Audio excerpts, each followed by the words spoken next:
구독하기는 사랑입니다. 네, 안녕하세요.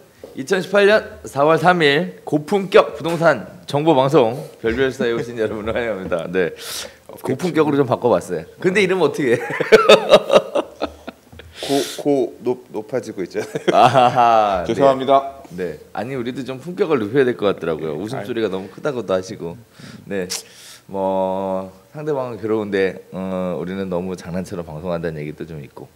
품격을 좀 높여야 되지 않을까?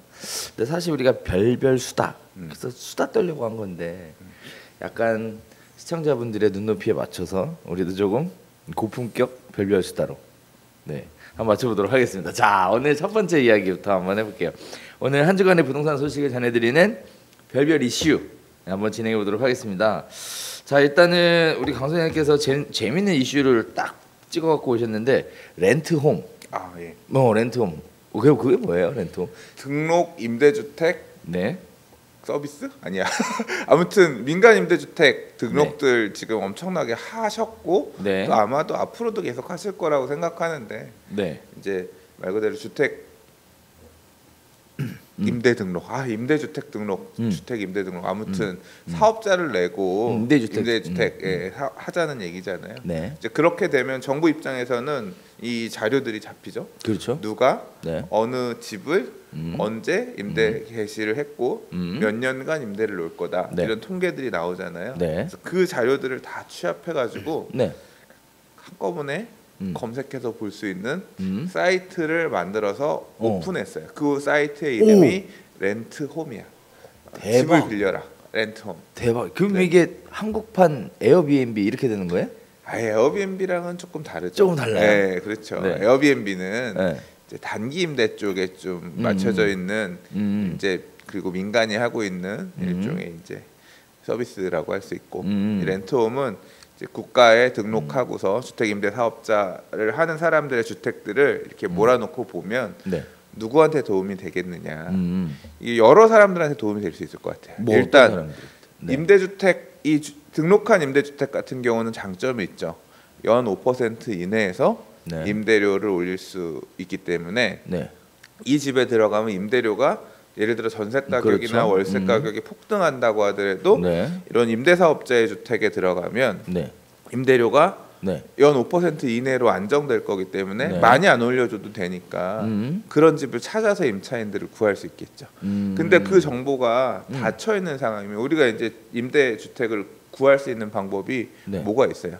직거래 게시판도 있긴 있지만 사실 주택들은 직거래 같은 경우 좀 비싸니까 쉽게 못 하잖아요. 사고 그렇죠. 위험도 있고. 네. 그래서 보통은 이제 중개업자를 통해서 그러니까 부동산 중개업소나 이런 거 통해서 보고 물건들을 구하는데 이게 만약에 그렇게 임대사업자 등록되어 있는 주택들이 임대 매물이 중개업소에서 잘 소개를 해주지 않는다거나 네. 또는 이제 물건들이 다양하게 있다라고 하면 뭐 그런 부분도 생각할 수 있겠어요. 뭐요? 만약에 이런 등록된 임대사업자의 전세는 상한 제한이 있잖아. 그렇죠. 전세가가 싸.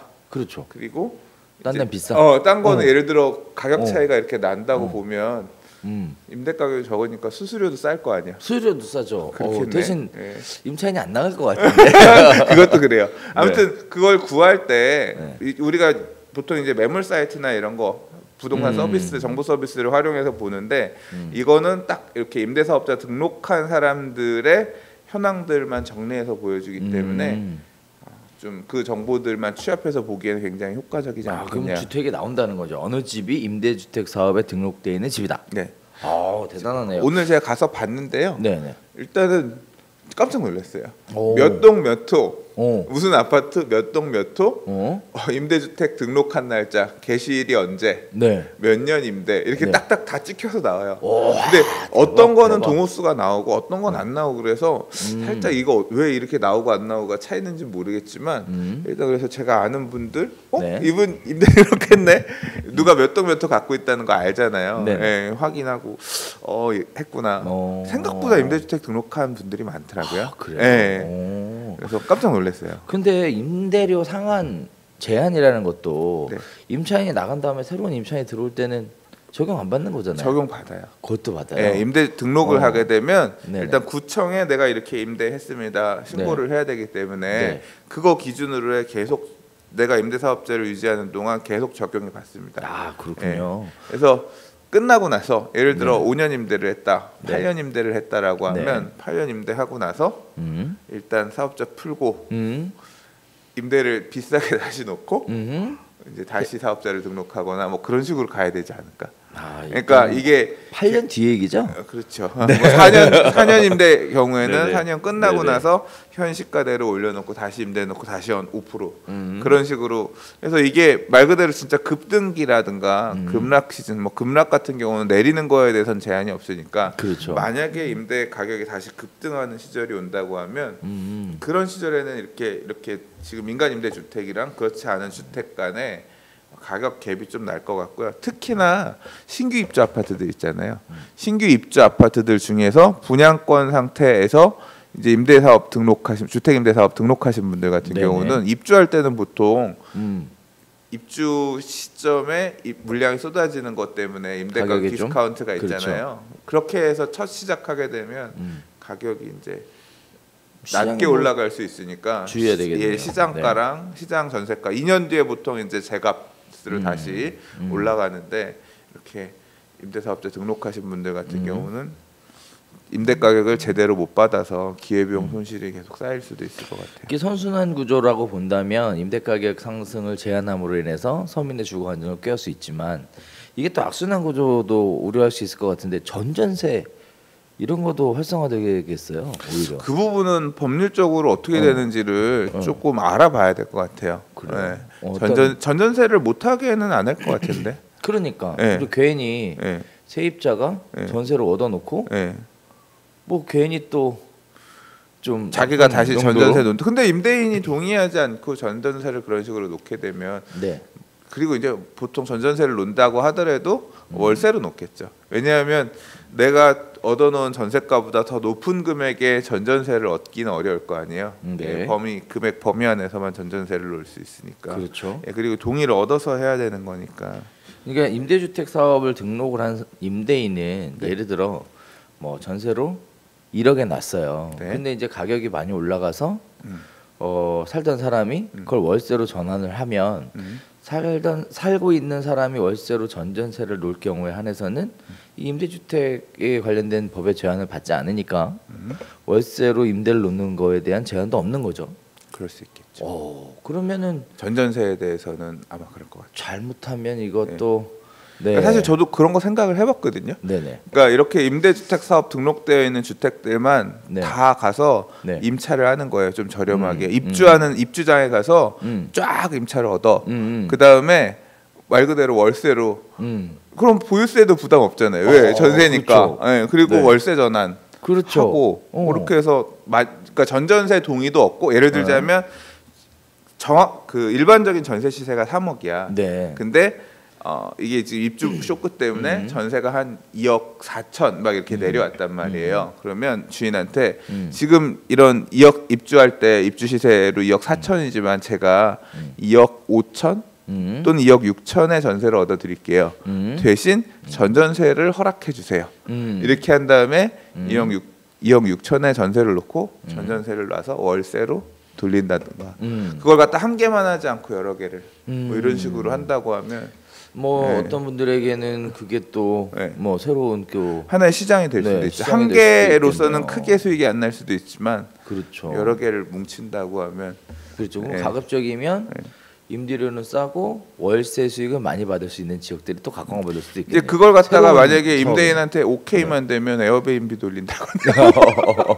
아 근데 에어비앤비는 근데 지금 그게 못한다. 너무하니까. 못한다. 그러니까 외국인들한테만 해야 되고 사실 공동주택 같은 경우는 사실 저 되게 반대하는 편이거든요. 네. 에어비앤비 하는 거. 그래서 아무튼 뭐 여러 가지 생각해 볼 수 있죠. 아무튼 좋은 식의 구조도 있고 또 우려되는 바도 있는 것이 현실입니다. 네, 뭐 상황에 따라 좀 추이를 지켜봐야 되겠지만 어쨌든 아주 좋은 정보였어요. 근데 렌트홈에서 얘기가 너무 막 나갔다. 막 나왔다고요? 막 나갔다고 지금 뭐 그 전세 물량 너무 컸어요? 싸게 들어가가지고 월세로 전전돼 놓고 동의받고 이런 거 아마 시청자분들도 그 정도 생각하고 계실걸요? 옛날에 생각해왔고 그냥 그런 것도 할 수 있겠다 뭐 정도였는데 구체적인 건 좀 계산해 봐야죠. 되는지 안 되는지 이런 것들. 네, 좋습니다. 네. 자, 두 번째 이야기로 바로 넘어갈까요? 네. 이번에는 은퇴자가 피해야 할 부동산 투자 5가지에 대한 얘기가 있었는데요. 네. 일단은 재밌는 얘기들이 좀 많아요. 그게 그 조선일보 땅집고에 네. 기사가 나왔더라고요. 네. 그래서 이제 그걸 봤는데 어떤 책 김순환 씨라는 분이 쓰신 인구와 부동산의 미래인가 그런 책이 있대요. 네. 사실 책 어제 주문했어요. 바로 그 기사 보고 그 기사 중에서 은퇴하시는 분들이 피해야 될 부동산 5가지 이렇게 해서 정리를 해가지고 네. 그 책의 내용 중에서 한 꼭지를 요약해서 기사화하신 거더라고요. 네. 그 내용이 전 너무 공감이 가서 사실은 좀 얘기를 해봤어요. 어떤 내용이었죠? 일단은 제가 뭐 대충 기억하고 있는 거는 네네. 실버 주택 전성 시대는 오지 않는다. 네. 이게 무슨 얘기일까요? 그러니까 이게 실버 주택이 결국 은퇴하신 분들이 실버 주택 말 그대로 은퇴하신 분들에 맞춰서 뭐 예를 들자면 모여서 사는 타운 같은 거? 그런 것도 있고 그냥 집을 타운? 지을 때 일단 연세 있으신 분들이 이용하시기 쉽게 집을 디자인했다는 거예요. 네네. 뭐 예를 들자면 턱이 없다든가 뭐 위치들을 좀 낮춘다든가 이제 뭐 그런 식으로 설계한 집들을 사람들이 이제 앞으로 은퇴자들의 시대가 오고 하기 때문에 되게 유망하다 이런 식으로 해서 분양하거나 공급하는 경우가 있는데 결과적으로 보면 분당이나 남부권에 이제 그런 식의 실버 주택들 많이 전했지만 네. 성공한 사례가 없다. 왜 성공한 사례가 없냐를 살펴봤더니 결국 지금 은퇴하고 있는 사람들이 소위 말하는 베이비 부머 세대인데 네. 이 사람들은 우리나라에서 부동산 투자로 가장 재미를 본 세대라는 거예요. 그렇죠. 예, 그 경험이 그렇죠. 있어서 네네. 이분들의 투자는 이 사람들이 투자하는 행태를 봤더니 월세를 많이 받는다거나 아니면 시세 차익을 볼 수 있는 그런 쪽을 찍어서 투자를 하지 실버 주택이라고 투자하지는 않는다는 거예요. 그래서 이제 그런 투자 행태가 있기 때문에 굳이 그 실버 주택에 현혹되지 말아라. 뭐 가격이 오르지 않는다. 뭐 이런 뜻인가요? 네. 굳이 플러스 알파일 게 없다는 얘기예요. 자, 그다음에 또 두 번째. 대학가 주변 부동산에서 빠져나와라라는 얘기가 있는데 이거 좀 의외예요. 대학가 주변의 부동산들이 임대하기 좋은 시장으로 이렇게 알려져 있지 않나요? 이분께서 지적하신 내용은 뭐냐면 네네. 대학가 중에서 서울은 그래도 그나마 나은데 네. 지방의 대학들이 많이 없어지고 하고 있기 때문에 지금이야 서울에서 예를 들어 유학을 지방으로 가거나 해서 하면 이제 학교를 다니기 위해서 학교 앞에 있는 원룸들이나 이런 게 수요가 있지만 인구가 줄고 있기 때문에 그러니까 학령 인구 학교 다녀야 되는 대학교를 가는 입학생들이 줄고 있기 때문에 학교가 없어지는 게 이제 이상한 일이 아니다. 그래서 지방에 있는 대학교들 같은 경우는 특히 학교가 없어질 수 있으니까 네네. 단순히 수익률 높다라 그래서 네. 그런 지방에 있는 원룸이라든가 이런 거 주위에서 투자해야 된다라고 하고 있고 저도 심각한 문제일 것 같아요. 저도 그럴 것 같아요. 사실 저도 이 부분에 대해서 방송에 말씀하시는데 동감하는 부분들이 일단 학교들이 기숙사를 좀 많이 짓고 있는 상황이고요. 그렇죠? 그 임대가 안 나가. 두 번째는 대학교 앞에 월세를 받아야 되는 방이 있는데 비어 있어. 새가 안 나가. 맞아요. 심각해지고 있는 상황. 거기다가 또 한편으로 또 이런 것도 있는 것 같아요. 그래서 이게 시장에 세를 빼주면 뭐 수수료로 뭐 3개월치 월세를 주겠다. 이렇게도 하더라고요. 공격적으로. 그런데도 불구하고 안 나가더라고요. 심각해. 근데 앞으로 그러니까 대학들도 이제 지금 사실 대학들이 자기네 학교로 학생들 유치하기 위해서 엄청나게 노력하잖아요. 네. 광고도 하고 옛날 같으면 상상도 못할 일인데. 맞아. 버스에 근데 막 온통도 빼고. 이제 학생들도 숫자가 아마 정원도 줄일 것 같고요. 그렇죠. 왜냐하면 그리고 이제 애들이 주니까. 그리고 지방에서 유학하는 학생들 유치하려면 우리 학교 기숙사 있으니까 뭐 1, 2학년들 뭐 3학년까지 기숙사 다 돼요. 뭐 이런 식으로 해야 되니까 자꾸 기숙사도 짓고 하는 거잖아요. 그렇죠. 학생도 줄고 기숙사도 짓고 하면 실제로 이제 학교 주변에 술집은 있어도 그런 원룸이나 자취하는 공간들 이런 것들은 거의 수요가 없어질지도 모르겠다는 생각이 들었어요. 그러게요. 네. 자, 시청자 여러분들도 이제 좀 관심 있게 보셔야 될 부분들이 대학가 주변으로 원룸 임대주택을 통해서 수익을 만들겠다, 임대 수익을 만들겠다 이렇게 생각하시는 분들이 계시다면 이런 리스크가 굉장히 크게 준비하고 있다는 거. 아직까지는 있지만 점차 이게 낙이 보일 것 같아요. 네. 그래서 주의해야 될 것 같아요. 네, 그래서 관심 있는 분들은 조금 한번 재고해 보시는 것도 괜찮을 것 같고요. 또 이미 가지고 계신 분들이라면 이제 슬슬 빠져나와야 빼야 될 네, 그런 타이밍이지 않을까. 사실 조금 늦은 감도 있어요, 벌써. 근데 또 아직까지는 보면 그래서 저도 이제 대학교 앞에 있는 원룸이 이제 직장인들이 주로 또 들어와야 싸니까 학생들 그러니까 그게 지역에 따라서 조금 약간 차이는 있는 것 같아요. 원룸이라고 무조건 안 되는 건 아니고 도심지내에 있는 대학이나 이런 데들 뭐 역세권 좋은 데들 같은 경우는 그러니까 학생들이 들어오라고 지어놓은 집인데 이제 직장인들이 들어와서 좀 저렴하게 결혼하기 전까지 거주하는 이런 식으로 활용도 되고 해서 좀 일방적으로 그렇게 생각하지는 말고 좀 이제 이런 경우도 있을 수 있다 고려해서 판단하시는 게 맞겠다. 네. 네. 그러나 전체적인 학생의 인풋은 줄어든 구조일 것 같다. 주의해야 된다. 네, 그렇습니다. 자, 이번에 또 세 번째 이야기는 빌라는 무조건 팔거나 개축해야 된다. 이런 얘기가 있는데 이것도 빌라는 나름이지 않아요?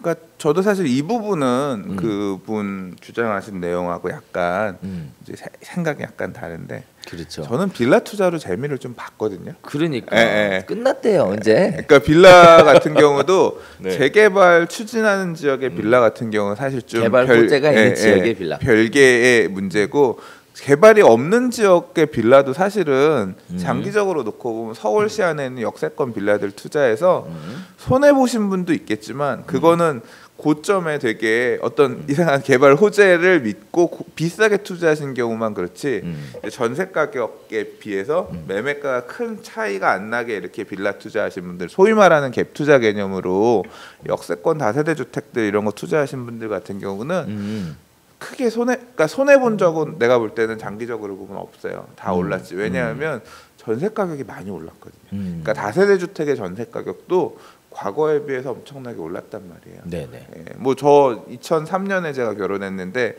네. 그때 이제 저도 결혼할 때 8,500만 원짜리 사당 역 주변에 다세대 주택에서 신혼집 시작했거든요. 네. 그때는 8,500이었지만 지금 전세가 거기 전세가 얼마인데 전세값만 하더라도 지금 엄청나게 올랐기 때문에 전세가를 딛고 매매가 시세는 형성이 되니까 오르긴 하는 거죠. 근데 이제 이분이 주장하신 얘기는 다세대 주택이라든가 연립주택 뭐 이런 것보다는 네. 역세권 소형 아파트가 더 비교 우위에 있는 주택이니 기왕이면 은퇴자들이 그런 다세대 주택보다는 그런 역세권 소형 아파트 투자하는 게 낫다라고 하는 말씀을 하신 거고요. 네. 저도 동의를 해요. 동의하는데 역세권 소형 아파트 비싸잖아. 다세대 주택은 싸니까 사는 거지 뭐.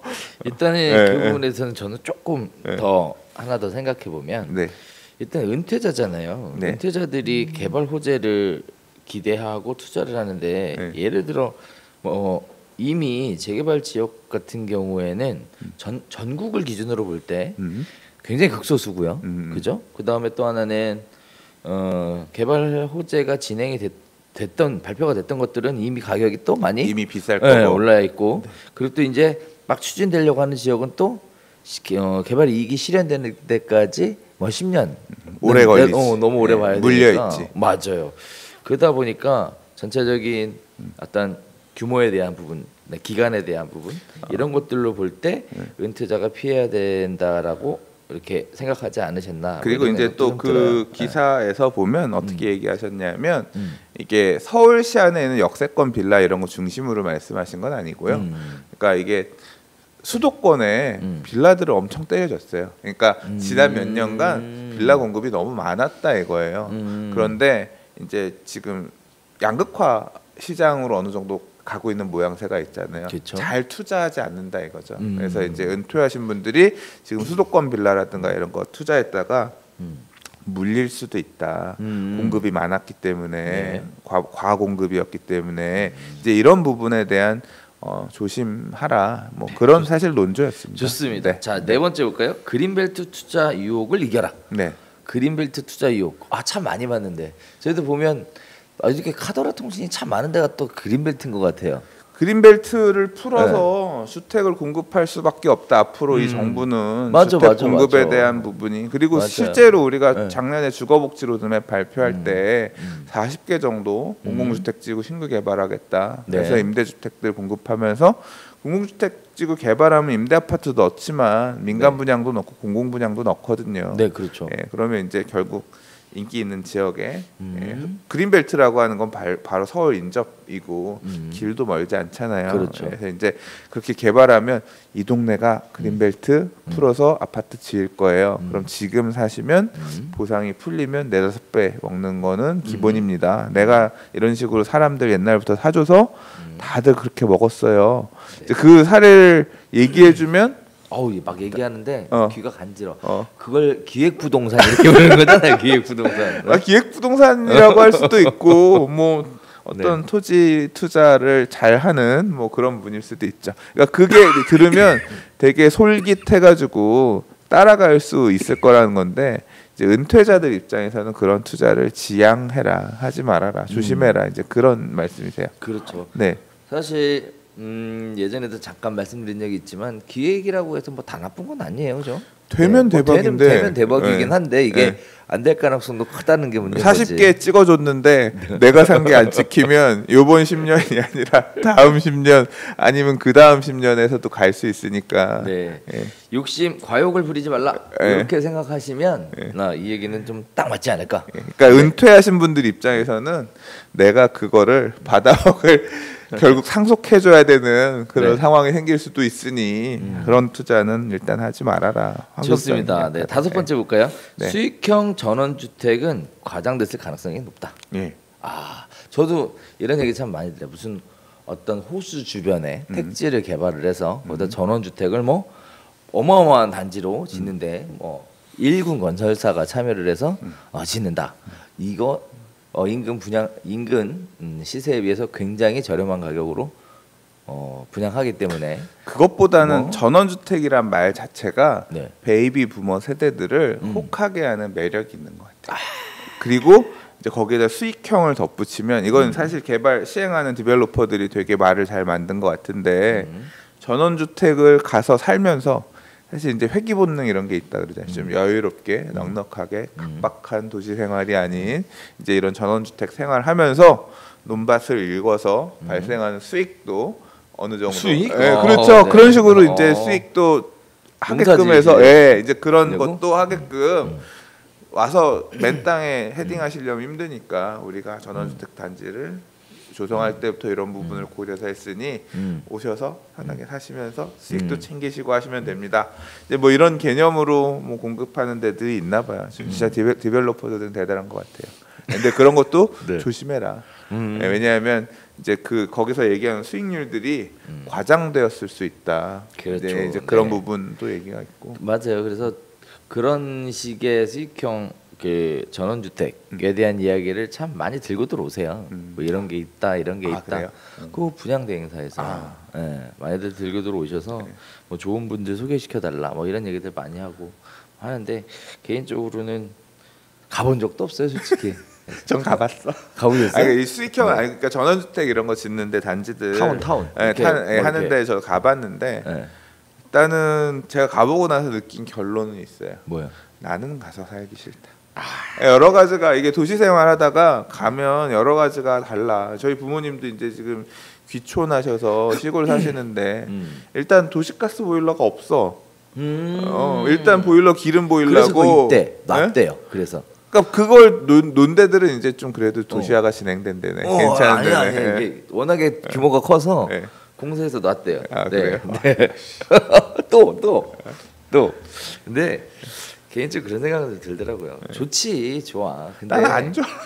아니, 자연 환경도 좋고 어떤 서울과의 근접성도 좋고 뭐 텃밭을 조그맣게 꾸며서 사는 것도 좋고 뭐 다 좋아요. 뭐 크게 나쁘다고 생각하진 않아. 근데 개인적으로 너무 비싸요. 비싸요? 너무 비싸. 나는 싫어. 외로워서 싫어. 너무 비싸. 시골에서 이런 식으로 사는 거는 이렇게 북적북적대고 사는 게 좋은 것 같아. 수익형 전원주택이 혼자만 떨렁 있는 게 아니라 이렇게 타운을 만들어서 타운이 있어도 인구 밀도가 너무 낮아서 저는 뭐 구멍가게 하나 가더라도 차 갖고 나가야 되고 삶의 어떤 흐름 자체가 달라지고 그래야 돼. 그러니까 이건 뭐 주관적인 기호니까 사실 이거 갖고 제가 뭐 이게 답이다 아니다 그런 건 아니고요. 이제 이런 부분을 주의하라고 했으니까 한 건데 앞으로도 그런 삶, 그러니까 그런 넉넉한 삶이 동경의 대상일지는 좀 생각해 봐야 돼요. 네, 좋습니다. 네. 그러면 전원주택은 수익형으로 보지 말고 세컨하우스로 봐라. 이렇게 하면 될까요? 세컨하우스로도 위험하다. 나는 사실 지금 다주택에 대한 중과라든가 지금 사실 작년에 가평에 그 이슈 있었잖아요. 그 별장으로 봐가지고 보유세들 높게 때려가지고 난리 났던 거.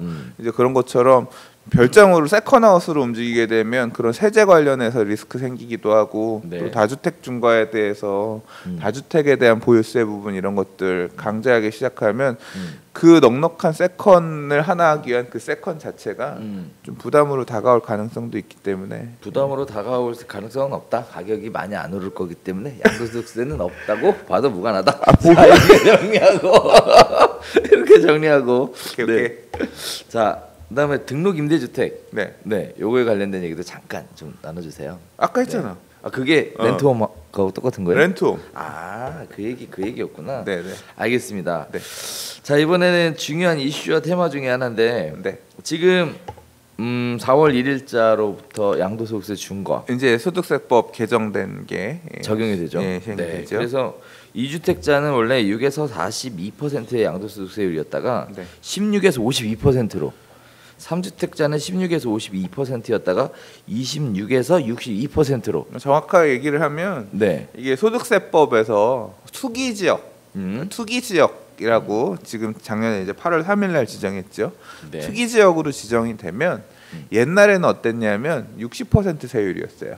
60% 단일 세율로 과세하게끔 이렇게 됐었는데 금융위기 오고 나서 너무 과도하다라 그래서 낮춰줬어요. 어떻게 낮춰놨냐면 투기 지역에서 3주택, 그러니까 투기 지역에 있는 주택을 양도하는데 이 사람이 3주택 이상 갖고 있으면 10% 포인트 세율을 더하는 걸로. 그러니까 6에서 42% 이렇게 세율이 되니까 10% 붙어서 16에서 52가 되는 거예요. 그게 이제 작년에 투기 지역이 지정되면서 2017년 8월 3일 날 바로 발동이 됐죠. 그렇죠. 예, 근데 이제 개정된 소득세법에서는 범위를 엄청 확대했어요. 사실 2주택, 3주택이 중요한 게 아니라 그거보다 범위가 조정 대상 지역으로 늘어났어요. 그리고 2주택은 10% 포인트, 그다음에 3주택 이상은 20% 포인트가 더해지는 걸로 늘어났기 때문에 이제 그렇게 해서 훨씬 더 광범위하게 양도소득세를 중과하겠다라고 한 내용이 이제 4월 1일부터 시행됐죠. 네. 그래서 지금 양도소득세 중과에 대한 부분, 그다음에 재건축 초과 이익 환수에 대한 부분, 그다음에 또 DSR에 대해서 시행되는 부분.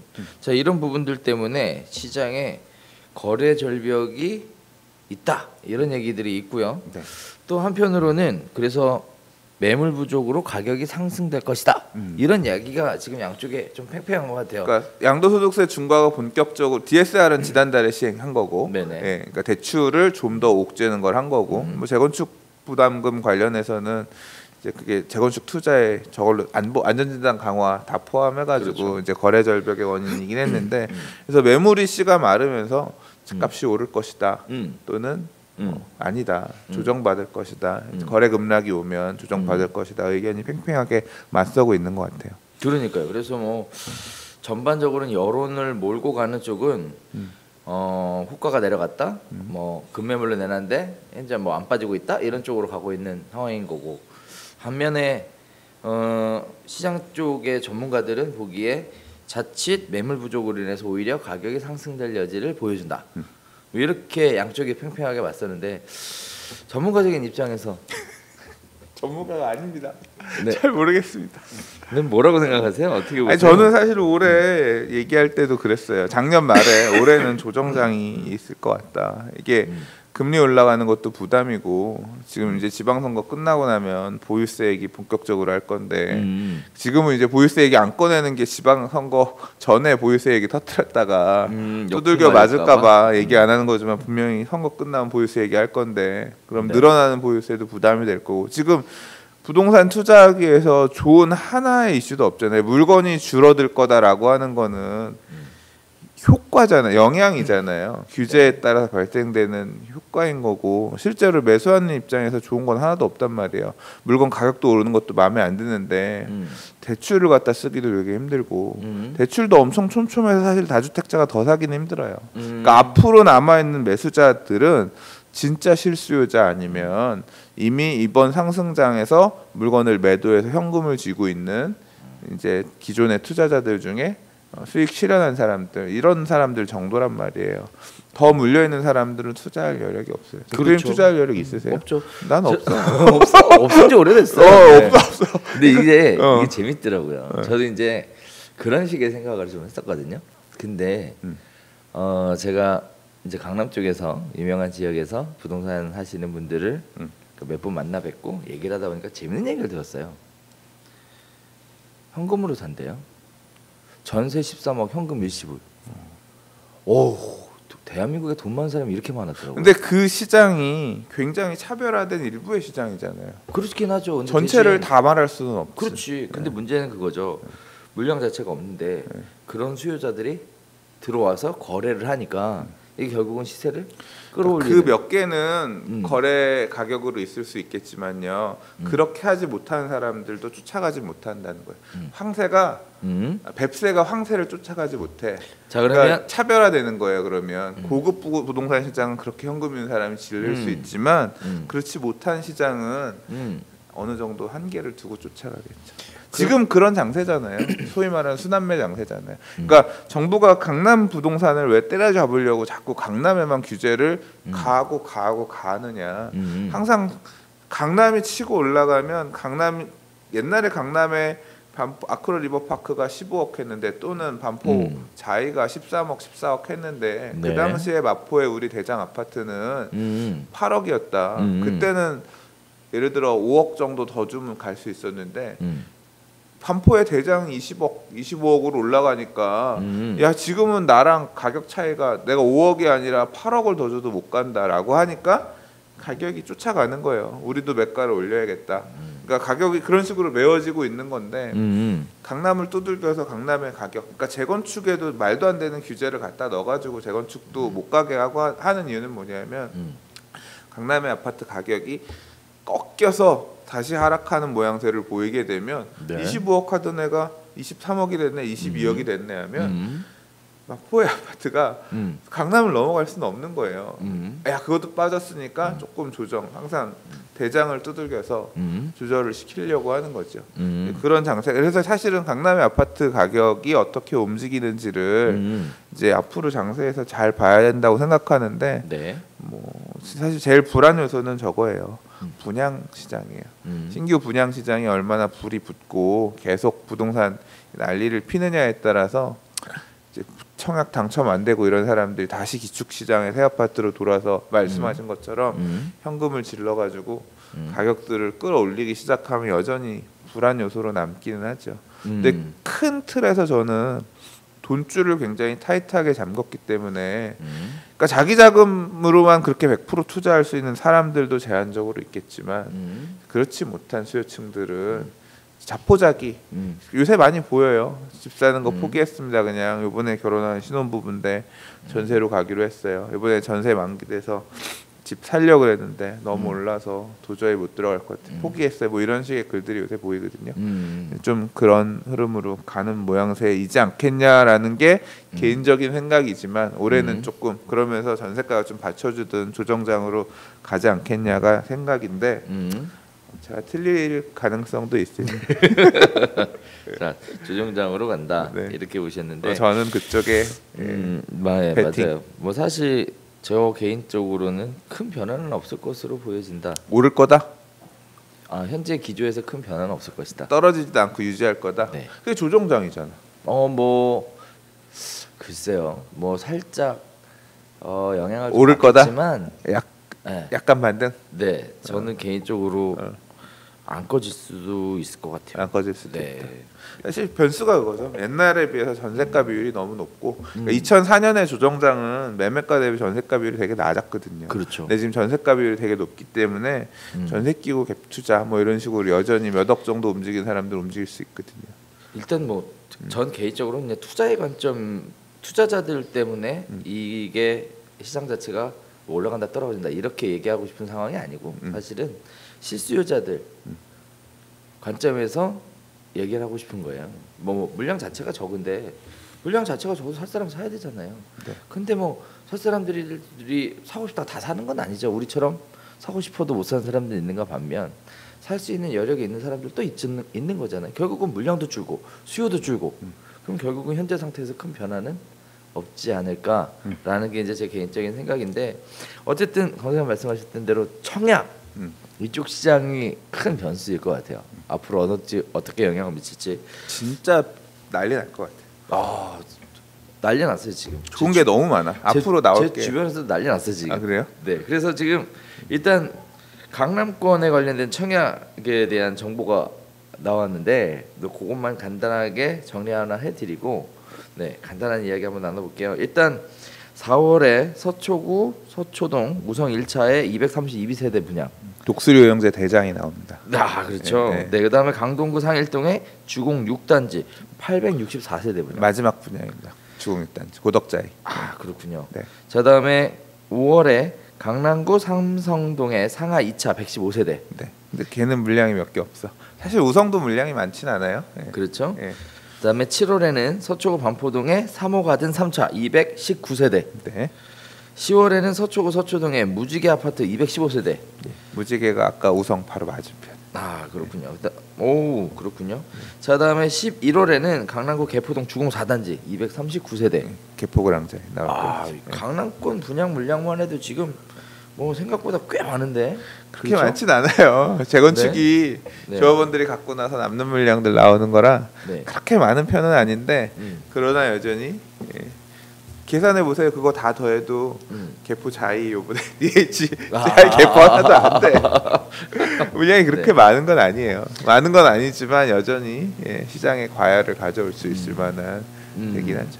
그래도 뭐 시장이 뜨거운데 일종의 냉각수 역할 이런 좀 해주지 않을까. 강남만 있는 게 아니라요. 일단 과천도 올해 계속 있고요. 과천 재건축으로 공급되는 물량들도 있고요. 과천은 지금 분양하는 데들 아까 강남 같은 경우는 중층 아파트들이 많아요. 네. 그래서 이제 또 개포 4단지 같은 경우는 저층이지만 사실 평수도가 적었기 때문에 일반 분양이 별로 없는데 과천은 그래도 비교적 상대적으로 일반 분양 물량이 조금 더 있는 편이고 그리고 사실 과천 지식정보타운 또 나올 거거든요.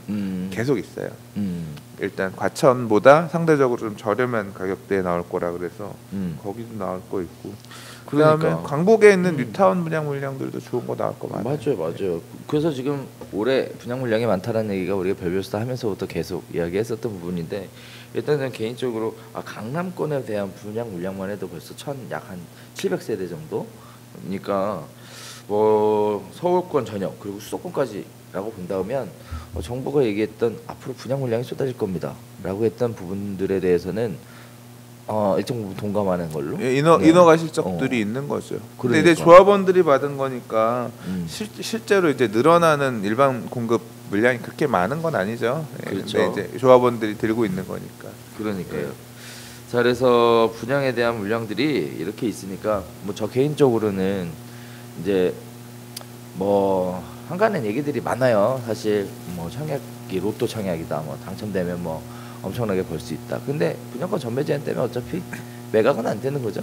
그리고 지금 이제 어제 나온 기사 중에 하나가 뭐냐면 투기 과열지구내. 그러니까 서울시 다 포함이에요. 그렇죠. 투기 과열지구내에서 위장 전입 같은 거 철저하게 전수조사가 아니라 철저하게 조사하겠다라고 하고 특정 단지들 같은 경우는 전수조사할 것 같아요. 그렇죠. 그러니까 실제 거주하지 않으면서 주소를 붙여가지고 가점을 뭐 부양가족 늘려가지고 가점을 늘린다든가 이렇게 해서 하는 사례들 그거를 볼 때는 저는 깜짝 놀란 게 그냥 보겠다가 아니라 카드 사용 내역 뭐 이런 전화요금 주소지는 예를 들어 부산에 있는데 부모님 부양가족으로 이렇게 모시고 있어요 이런 식으로 넣으면 부모님 부산에 사시네요. 부적격 뭐 이런 식으로 이제 그거 다 쳐내겠다고 하는 거니까 엄청나게 지금 일을 갈고 하는 좀 그래. 일단 아프고 나서 나중에 약 처방하면 의미가 있을까는 아니죠. 이제 앞으로들 이걸 갖다 자꾸 홍보하고 이런 식으로 해서 부적격 내고 이런 식의 위장 전입해서 잘못하는 것들에 대해서 쳐내기 시작하면 겁나서 청약 못하겠죠. 되도 날아가는 거니까. 가점 통장이 그 가점 높은 통장이 얼마를 들고 있어야지 만들어지는 거예요. 그거 하나 들고 있었는데 부적격으로 해서 날아가서 자동차문지 되고 하면 그럼 5년 뒤에 부동산 시장 올랐어요, 떨어졌어요. 뭐 어차피 지금 못하면 뭐. 그렇지. 그때는 그때 얘기니까 네. 사실 당사자 입장에서는 난리 나는 거죠. 그래서 그런 부분들이 존재한다는 사실. 네, 그래서 정부에서도 청약에 대한 부분들은 좀 신경을 많이 쓰고 있는 것 같아요. 되게 이거를 지금 사실 이 정권 초기에 이제 1년 좀 있으면 되지만 정권 초기에 부동산 가격 때문에 엄청 부담이 크겠죠. 그래서 아주 그냥 철저하게 좀 솔직히 말해서 좀 저는 납득하기는 어려워요. 네. 뭐가? 너무 과도한 것 같아요. 그러니까 제한되고 하는 부분들이, 그러니까 막 좀 이거는 좀 너무한 거 아닌가 싶은 수준에 있는 것들도 과도하게 밀어붙이는 게 일단 정책적인 목표, 부동산 가격을 안정화시키기 위한 총력을 쏟겠다. 네. 그거 보이고 있는 것 같아요. 좀 개인적인 불만이긴 하지만 또 제 불만하고 달리 또 정부가 가야 될 길은 있는 거니까 인정해야죠. 그렇습니다. 네. 그렇습니다. 네. 일단은 오늘 다 참 많은 이야기를 한 것 같아요. 렌트홈, 뭐 은퇴자가 피해야 될 부동산 투자, 그다음에 부동산 투자가 위축될 것이냐, 또는 매물 부족으로 가격이 상승할 것이냐, 이거에 또 중요하게 영향을 미친 청약에 대한 이야기까지 한 주간의 부동산 이슈에 대해서 쭉 한번 모아서 이야기를 나눠봤는데, 일단은 장 자체는 좀 불안한 것 같아요, 죠? 전반적으로 뭐 이게 뭐 어떻게 될지, 뭐 어느 쪽으로 치게 될지. 일단은 되게 사람들이 조심스러워서 매수자들도 사실 매수도 한풀 꺾인 것 같아요. 지역에 따라 보면. 그리고 그 얘기 빠뜨렸는데 네. 이게 집값이 안 오른 동네도 많아요. 안 오른 동네는 양도세 중과해봐야 세금 낼 것도 없어, 오르지 않았으니까. 그렇죠. 네, 그래서 거기는 물건이 안 나올 것도 없어. 네. 그렇죠. 네. 근데 살고 싶은 지역도 아니었나? 그러니까 지역에 따라서 부동산 가격이 지금 너무 많이 오른 데들은 올랐지만 안 오른 데는 안 올랐기 때문에 아직 뭐 회복도 안 된 데도 많은데, 그래서 소유자에 따라서 세금이 있는 사람 없는 사람 달라서 매물 잠기는 현상은 국지적으로 일어날 것이다. 사실 가격 상승에 대한 건 상대적인 거라. 시장이 달아오르는 그런 요소 말 그대로 내가 지금 안 사면 내가 안 될 것 같아. 비싸게 사야 되는 거 아니야, 이런 공포심에 사람들이 사실 또 달려가는 건데, 이제 분양 시장이 그런 식으로 그런 심리들을 자극하게 되면 기축 시장을 다시 밀어세울 수도 있겠죠. 분양 시장에 대한 관심 지속적으로 좀 가져봐야 될 이유인 것 같습니다. 자, 오늘 저희가 준비한 얘기는 여기서 인사드리도록 하겠습니다. 오늘도 함께해 주셔서 감사하고요. 저희는 또 다음 주에 다시 인사드리도록 하겠습니다. 부동산 별별 수다와 함께 여러분들 좋은 정보들 많이 나누셨으면 좋겠고, 좋아요, 구독하기 통해서 많은 분들이 함께해 주셨으면 좋겠습니다. 자, 여기서 인사드릴게요. 감사합니다.